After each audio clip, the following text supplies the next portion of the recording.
Bom dia, meus queridos e amados irmãos da classe Fundamentos Bíblicos da Família. Que a graça e a paz do nosso Senhor Jesus Cristo estejam com cada um de vocês. Vamos orar para começar a nossa aula? Santo Deus, Pai querido, diante da Tua presença estamos agradecidos por termos vida e vida abundante em Cristo Jesus. E te pedimos, ó Deus, que neste momento todos possamos nos irmanar num só Espírito e aprender contigo acerca de lições tão importantes para as nossas vidas. E não somente te rogamos por esta classe, mas por todas as demais, não só da nossa igreja, mas em todo o nosso país, em todo o nosso mundo. E haja nesse momento, uma vez mais, a possibilidade, ó Deus, do Senhor falar diretamente aos corações e nos ensinar e nos fazer, ó Deus, entender através do Teu Santo Espírito o que o Senhor deseja de nós. Muito obrigado, Pai. Em Cristo Jesus te oramos agradecidos. Amém. Queridos,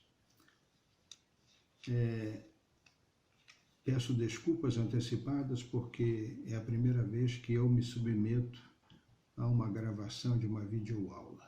Eu quero dizer que cometerei certamente falhas e quero pedir antecipadamente as desculpas a cada um de vocês.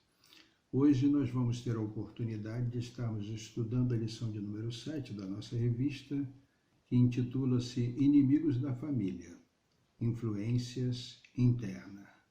Será interessante colocarmos diante de vocês a possibilidade de estarmos lendo o texto básico que vai nortear este estudo. Está lá em 2 Coríntios, capítulo 10, versículo 3, e diz assim: porque embora andemos na carne, não lutamos segundo a carne. E o versículo-chave está em Efésios, capítulo 5, versículo 18, parte B, que diz assim: mas deixem-se encher do Espírito.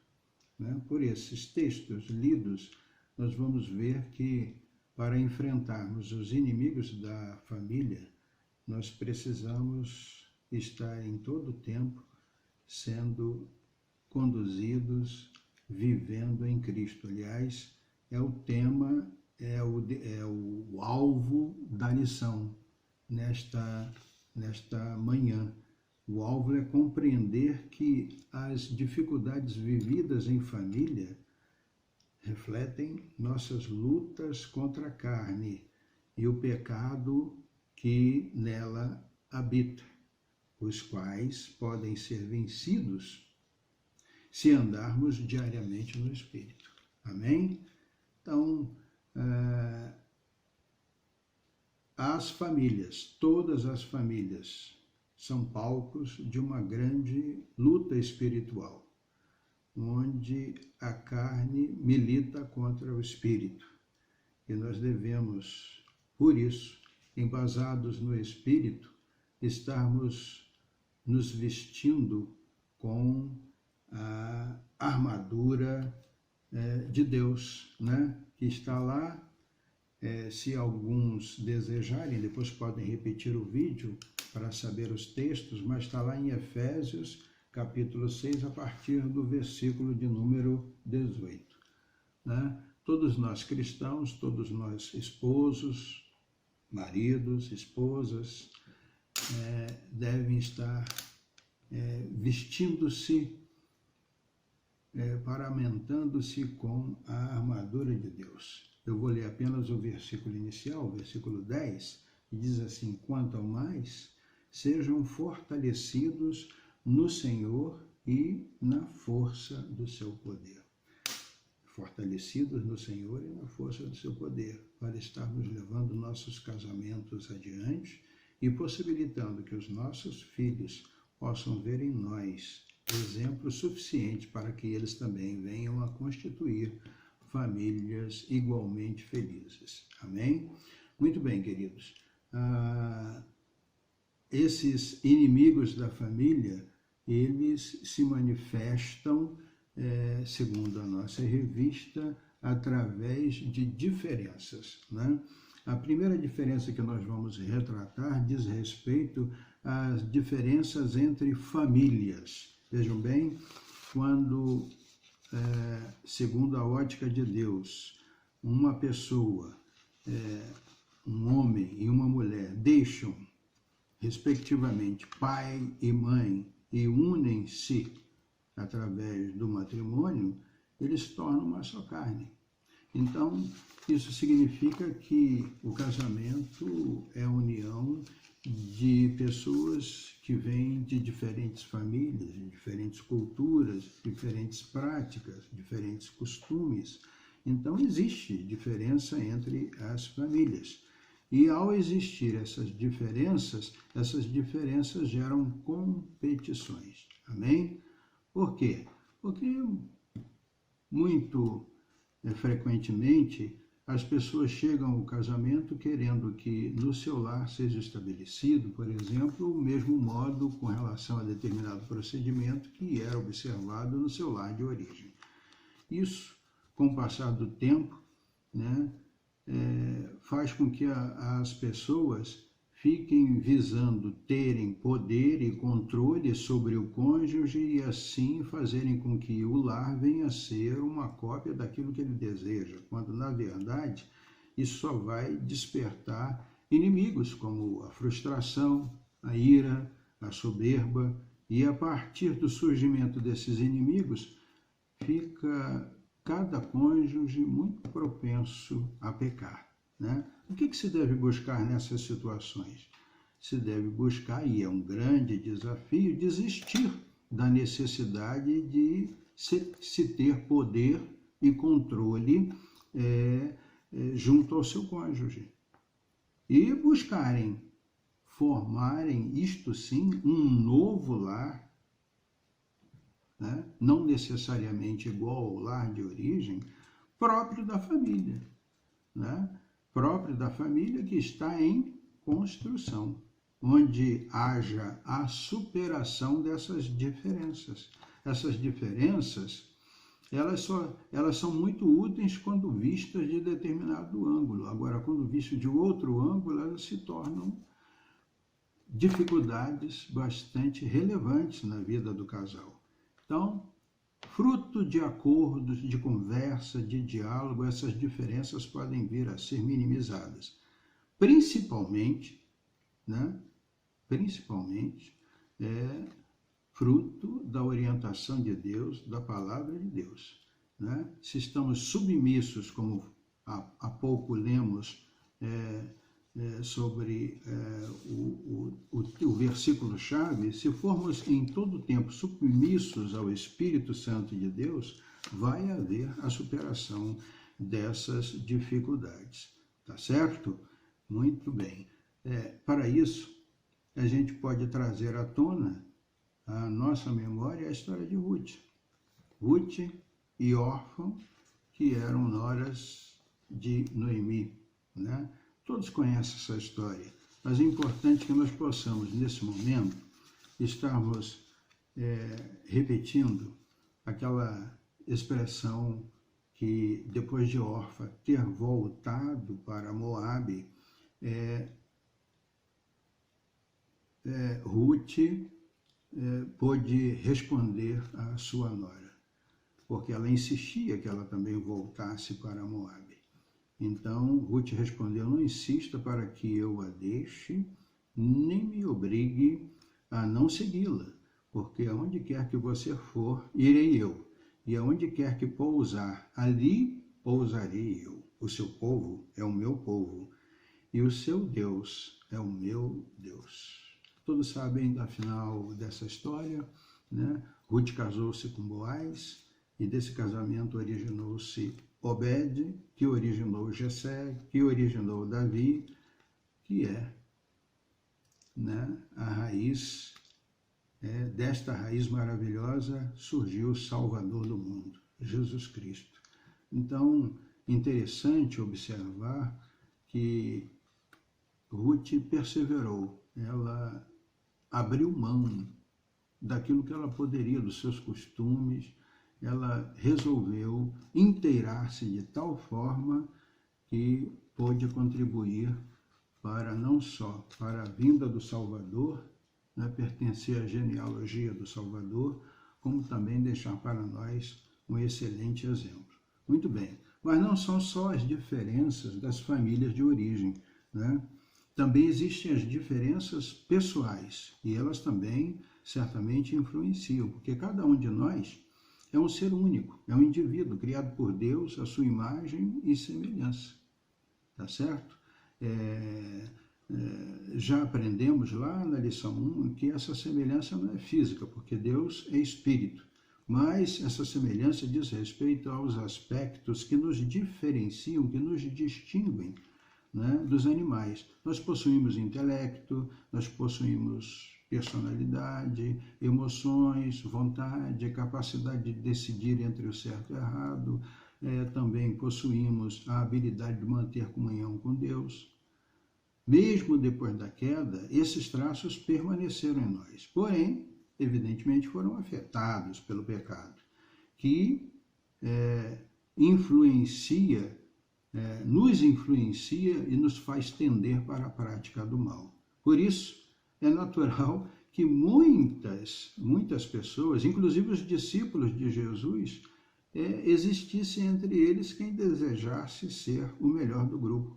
Nós vemos isso lá em Lucas 9, versículos 46 e 48, quando Jesus percebeu que eles estavam discutindo sobre isso, quem deveria ser o maior entre eles, e ele pôde lhes dizer, colocando uma criança sobre o seu colo: quem receber esta criança em meu nome, é a mim que recebe. E quem receber a mim, recebe aquele que me enviou. Porque aquele que for o menor de todos entre vocês, esse é que é grande. Então, até entre os discípulos de Jesus, isso é uma tendência natural. A nossa tendência é querer exercermos influência e desejarmos sobrepujar aquele que está ao nosso lado. Quando essas diferenças pessoais que nos influenciam para tendermos ao pecado nos dominam, passamos a não mais suportar as diferenças que nós podemos ver nos outros. Então surgem os inimigos da família, os inimigos internos. A insegurança, o medo, a inveja, ciúmes e outros sentimentos ligados à vontade, isto sim, de termos um cônjuge que seja o simples reflexo de nós mesmos. Isso é pecado. Nós queremos que o nosso cônjuge faça tudo que nós gostamos e não damos a ele a devida consideração pelas suas particularidades. Pronto, está estabelecida a competição. Se isso acontece, está estabelecida a competição, e a competição faz com que os inimigos surjam. Quem é que vai vencer? Quem será aquele que dominará? É a pergunta que se faz. Onde há um ganhador, há os perdedores, que aí se rendem com ressentimentos, com culpa, com dor, e isso gera inimigos. Então, o que acontece? Nós cristãos precisamos, dentro desse ponto de vista, administrar os conflitos gerados pelas diferentes formas que glorifiquem a Deus. Devemos a todo custo evitarmos a tentação de sermos bravos sem sabedoria e muito menos, né, fugirmos quando for a hora de enfrentarmos. Nós temos que ser equilibrados, ponderados, né? Essas são tendências naturais da natureza carnal, que é a própria nossa. Provérbios 15:1 diz que a resposta branda desvia o furor, mas a palavra dura suscita a ira. Por que então, ou como então devemos proceder para nos livrarmos desses procedimentos que não são procedimentos úteis, que não são procedimentos que colaboram com a vida do casal, que colaboram com um bom relacionamento entre os cônjuges. Nós devemos ser firmes, objetivos, claros, né? Porém, como já disse, com equilíbrio e ponderação. Não permitamos que se estabeleça entre nós, cônjuges, e entre nós, pais e filhos, um clima de constante competição, pois tal prática certamente irá gerar conflito no relacionamento. Com certeza. Esta não é uma tarefa fácil, procedermos assim, mas não é uma tarefa impossível. Por quê? Porque para aquele que se submete à ação do Espírito, as coisas se tornam fáceis. Aliás, é o que está muito bem delineado lá no início da nossa lição. Nós precisamos, o objetivo da nossa lição é que nós tenhamos condições de estar compreendendo que as dificuldades vividas em família refletem nossas lutas contra a carne e o pecado que na carne habita, os quais podem ser vencidos se andarmos diariamente no Espírito. Então, buscando uma vida de intimidade, de proximidade com Deus, que nós vamos vencer essas dificuldades. E diz assim a palavra de Deus lá em Gálatas, capítulo 5, a partir do versículo 16. Digo, porém, o seguinte: vivam no Espírito e vocês jamais satisfarão os desejos da carne. Amém? Por quê? Porque a carne luta contra o Espírito e o Espírito luta contra a carne, porque são opostos entre si, para que vocês não façam o que querem. Mas, versículo 18, se sois guiados pelo Espírito, vocês não estão debaixo da lei. Amém? Então, é preciso que nós tenhamos possamos visualizar muito bem isso. As diferenças pessoais, elas nos influenciam, mas nós podemos vencê-las. Nós podemos nos deixar dominar pelo Espírito. Aliás, todo cristão precisa, ao longo de toda a sua vida, estar em processo de santificação, e isto é viver debaixo do domínio do Espírito. É o Espírito quem deve nos dominar. É uma dificuldade, é uma luta. Paulo mesmo declarou várias vezes que aquilo que ele queria fazer, ele não conseguia colocar em prática. E aquilo que ele não queria fazer, isso ele fazia. Então, é uma luta constante, que todos nós precisamos estar em todo o tempo desejosos de vencê-los. Há uma outra diferença. As diferenças podem provocar, uma outra diferença que pode provocar conflito de gerações, né?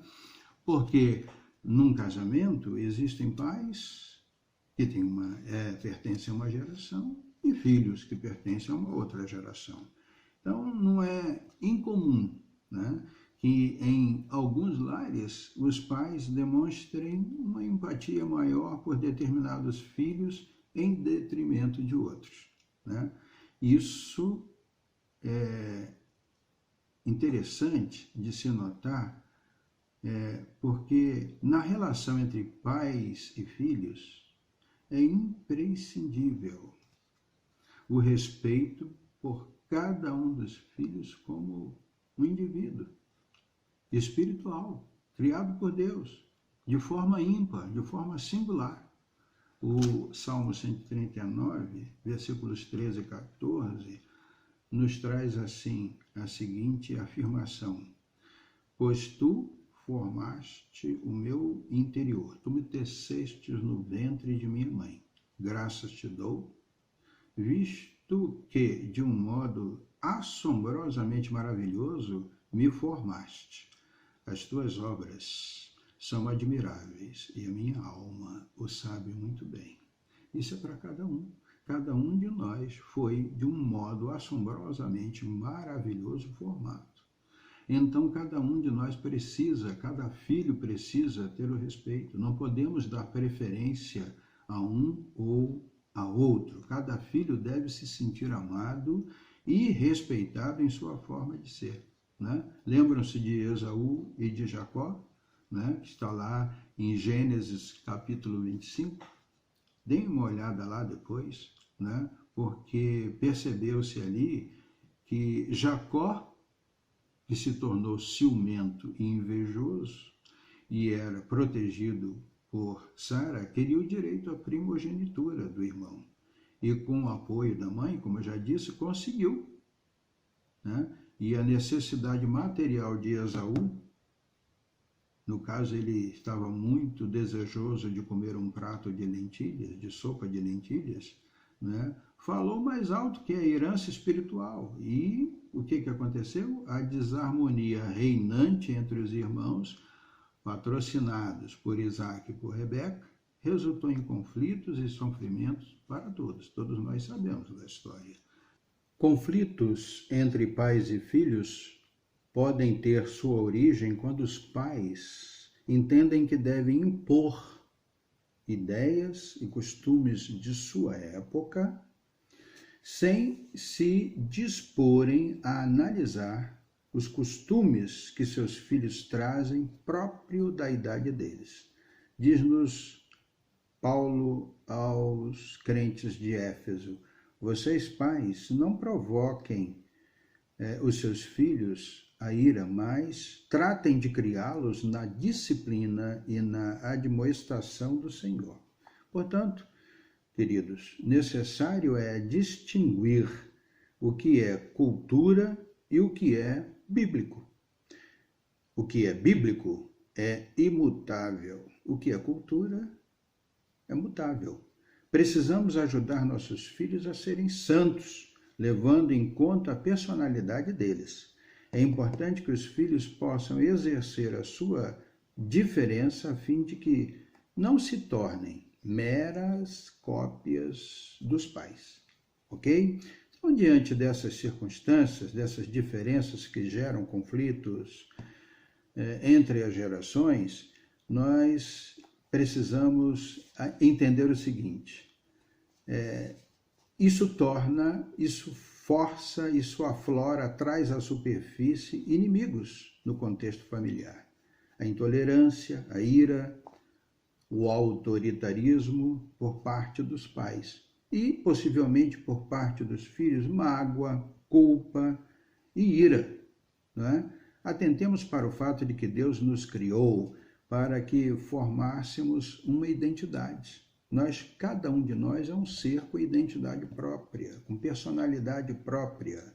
E fizéssemos isso ao longo do nosso desenvolvimento com o auxílio dos nossos pais. Se, como pais, não favorecermos esse processo, ele poderá acontecer fora do lar. E é preciso avaliar com sabedoria os motivos que nos levam a agir de determinada forma. O importante é entender que o amor com que devemos amar aos nossos filhos não deve ser pautado apenas pelo nosso coração, que é enganoso, a palavra o diz, né? Mas pelo amor de Deus, que a todos ama sem distinção. João 3,16. Porque Deus amou o mundo de tal maneira que deu seu Filho unigênito. Esse amor, que não se pode imaginar o tamanho, mensurar esse amor, é o que nós devemos utilizar para criar os nossos filhos de maneira que eles venham a ter uma identidade própria, uma personalidade própria, né? E que não se pareçam simplesmente conosco, tá bom? Finalmente, as diferenças podem chegar ao extremo. Essas diferenças podem chegar ao extremo na pessoa do individualismo, né?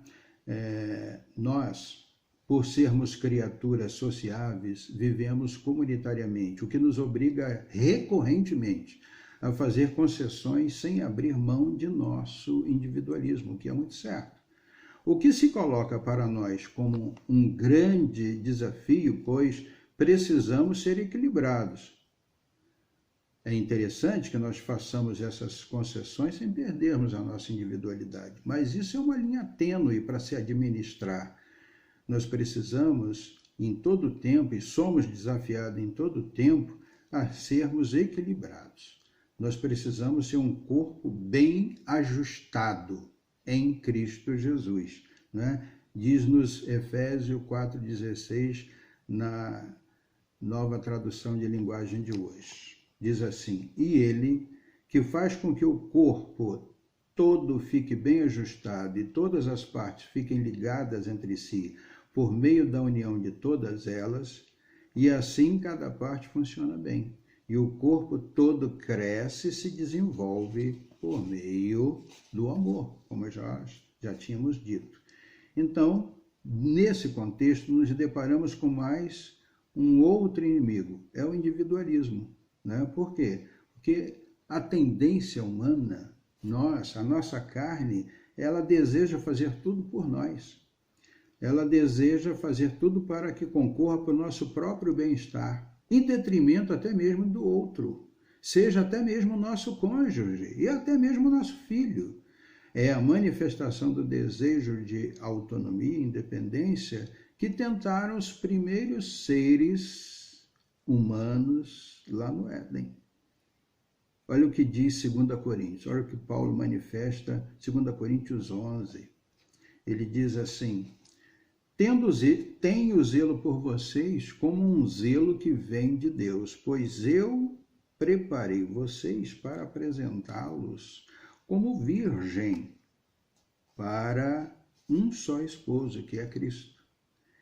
Temo que, assim como a serpente com a sua astúcia enganou Eva, assim também a mente de vocês seja corrompida e se afaste da simplicidade e da pureza devidas a Cristo.